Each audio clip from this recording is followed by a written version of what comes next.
अच्छा।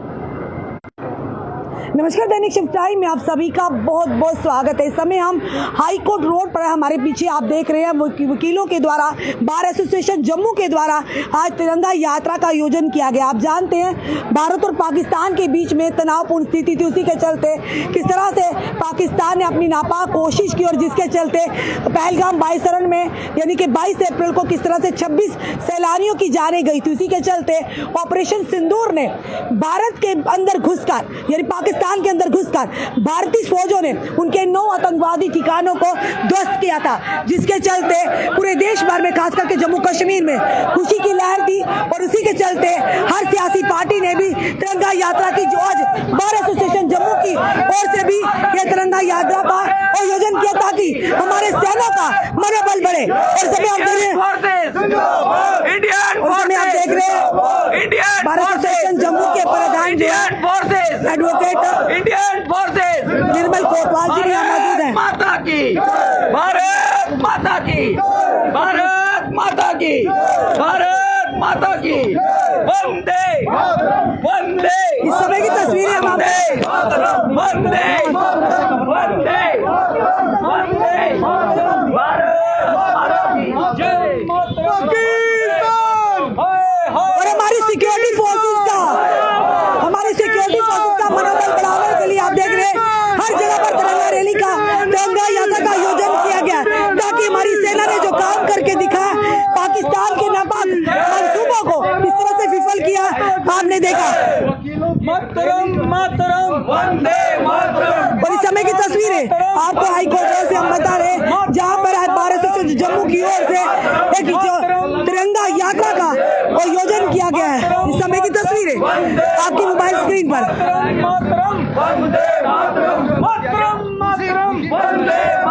उस समय आप देख रहे हैं,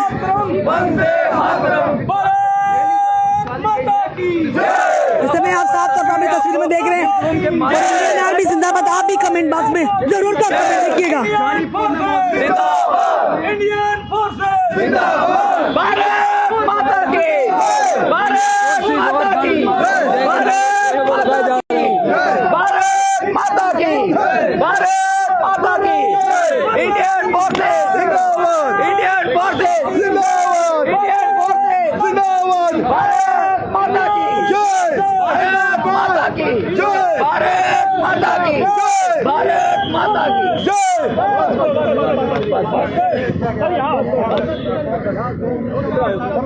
चलिए, इस समय निर्मल कोतवाल जी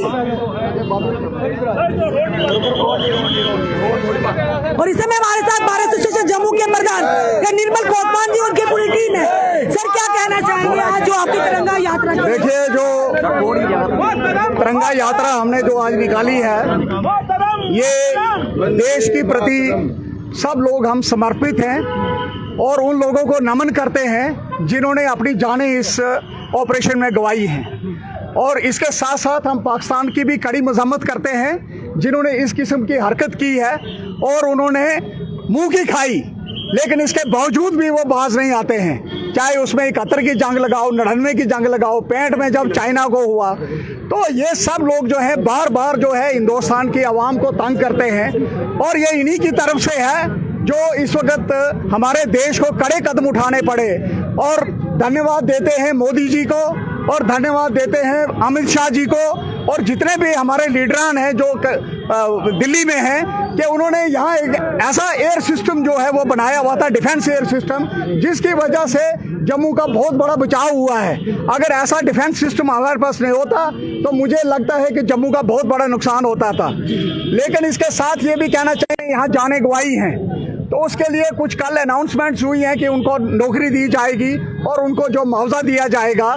तो मुझे लगता है कि गवर्नमेंट उस पर पाबंद रहेगी और जो उनके ज़हरे नज़र नहीं आए हैं जो लोग, उनके लिए भी हम कहेंगे कि गवर्नमेंट उनके बारे में भी सोचे, जिनके घरों के नुकसान हुए हैं वो जल्द से जल्द पूरे किए जाने चाहिए।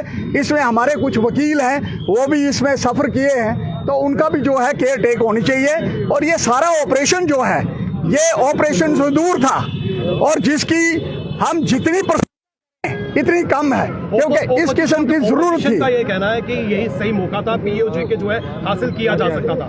देखिए, ये सारा हमने अपने लीडरों और अपने देश की सुरक्षा पे और जो गवर्नमेंट है उन पर हमें छोड़ा हुआ है और भरोसा करना चाहिए कि गवर्नमेंट जो भी डिसीजन लेगी वो अच्छा होगा और पब्लिक के हित में होगा। अगर इस किस्म का डिफेंस यहाँ पे अवेलेबल नहीं होता तो आप समझ सकते हैं कि जिस किस्म की शेलिंग और जिस किस्म के ड्रोन जो है वो जम्मू में गिरे हैं तो यहाँ बहुत बड़ा नुकसान हो सकता था। लेकिन hats off to government of India कि जिन्होंने इस पर जो है कड़ा संज्ञान लिया। सहमति कर देश के प्रधानमंत्री या सेना ने जो निर्णय लिया उस पर आपका क्या कहना है? देखिए, जो बिल्कुल उन्होंने निर्णय लिया है ये देश के हित में है। जब उनको जरूरत होगी तो वो अगला कदम उठाएंगे। हमें उनको राय देने की जरूरत नहीं है क्योंकि उनकी राय जो है वो हम सब के लिए बराबर है। अगर वो देश के लिए काम कर रहे हैं तो हम उनका साथ देंगे। और हर वकील जो यहाँ पे आपको नजर आता है, सारे वकील जो है अपनी जानें कुर्बान करने के लिए तैयार हैं। अगर इनकी जरूरत कहीं पड़े हम भी इनके साथ चाहते हैं, हम भी बॉर्डरों पे जाना चाहते हैं अगर जरूरत है तो। लेकिन मुझे लगता है कि हमारी फौज जो है वो सक्षम है और वो किसी से हार खाने वाले नहीं है। लेकिन कई जो है वो पाकिस्तान की करते हैं जिन्होंने इस किस्म की हरकत की। सिंदूर से ये पाकिस्तान को चेतावनी दे दी गई है कि अगर आइंदा में इस तरह की हिमाकत की तो पाकिस्तान का निशान नक्शे से ही निकल जाएगा। देखिए, इसमें तो ऐसा है कि जो उनको इस वक्त सबक सिखाया गया है वो काबिल तारीफ है। और अगर आगे जरूरत पड़ी तो गवर्नमेंट जो है इसका कड़ा जवाब देगी और उसमें सहयोग जो है वो सारे यहाँ के जितने भी रेजिडेंट्स हैं, पूरे हिंदुस्तान के जो लोग हैं वो गवर्नमेंट के साथ हैं। सिटीजन जो है गवर्नमेंट के साथ हैं। गवर्नमेंट को आगे बढ़ना चाहिए, चाहे उसमें पीओके लेना है या और कुछ लेना है, ये गवर्नमेंट का डिसीजन है। लेकिन हम उनके साथ हैं अनकंडीशनली। बिल्कुल साफ तौर पर आप देख रहे हैं बार एसोसिएशन के प्रधान निर्मल कोतवाल ने कहा कि हम सरकार के साथ हैं, अपनी सेना के साथ है। जो फैसला लिया गया था सीज फायर का, पूरी तरह से हम उनका समर्थन करते हैं क्योंकि वो देश के प्रधानमंत्री और सेना हमारी है और सक्षम है ऐसी नापाक कोशिशों को मुंह तोड़ जवाब देने के लिए। जिस तरह से आपने देखा ऑपरेशन सिंदूर के तहत जो हमारे 26 सैलानियों की नापाक कोशिश ने जान ली थी पहलगाम के टेरर अटैक में, उसके चलते लाया गया था क्योंकि कहा गया था उन्होंने हमारी माताओं बहनों का सिंदूर छीना था। अब वहीं पर उन्होंने धर्म पूछकर उनकी जानें ली थी और उसी के चलते आपने देखा ऑपरेशन सिंदूर पाकिस्तान के अंदर घुसकर उनके 9 आतंकी फैक्ट्रियों को यानी ठिकानों को ध्वस्त किया। और यह भी बताया जा रहा था 100 से ज्यादा आतंकियों की जानें भी गई हैं, उन्हें नस्तो नाबूद किया है। और पाकिस्तान को चेतावनी है कि आइंदा ऐसी हमाकत करने की कोशिश की तो मुंह तोड़ जवाब दिएगा। यही नहीं बल्कि पाकिस्तान का नामो निशान नक्शे से ही खत्म हो जाएगा। आप देख रहे हैं लगातार आतंकियों को पकड़ने के लिए एकदम से ऑपरेशन सिंदूर के बाद भी अभी भी अभियान जारी है। कोई भी आतंकवादी बख्शा नहीं जाएगा, ना ही उनके